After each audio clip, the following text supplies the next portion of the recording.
Let's get some perspective on all of this from senior political analyst Brit Hume tonight. Good evening, Brit. First, let's start on the policy of DACA and the government shutdown. And, you know, John is saying there's this confidence that they're going to avoid a shutdown because they just don't see Democrats going to the line on that.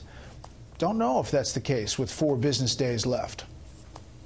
I couldn't agree with you more, Brett. I think it's extremely dubious because every time the government is shut down that I've witnessed, and I've witnessed it happen a number of times, the Republicans get the blame. That doesn't mean they deserve the blame. It doesn't mean that they're responsible for it.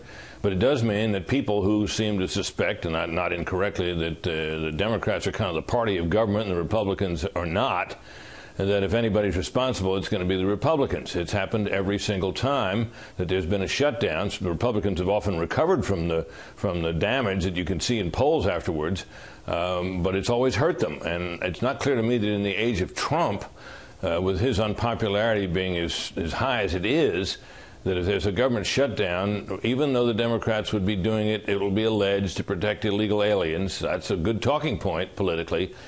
But I'm not sure it's going to overcome what has always been the gravity on this issue, which does not favor the GOP or its presidents. Yeah, and we should point out that the push for another continuing resolution, which would be a short-term, keeping funding at the same levels, really is getting tiresome on Capitol Hill on both sides of the aisle as well, specifically from people supporting the Pentagon, who say the military can't operate in this, for the 4th time, a CR.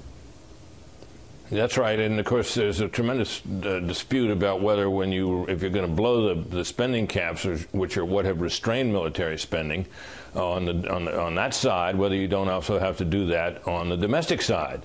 Democrats will try to insist on that, so that's another sticking point they have to negotiate their way through here.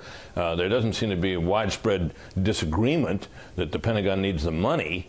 But the Democrats are going to want more money for domestic programs, and obviously the president and his team are going to resist that. So we'll have to see whether that plays out, and we could get a shutdown even if DACA isn't a part of it. Yeah.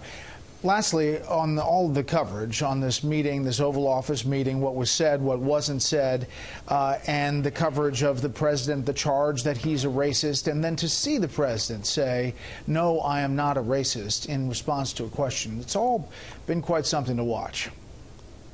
It certainly has been a spectacle. You know, we don't often hear or see presidents put into a position where they feel they need to say that.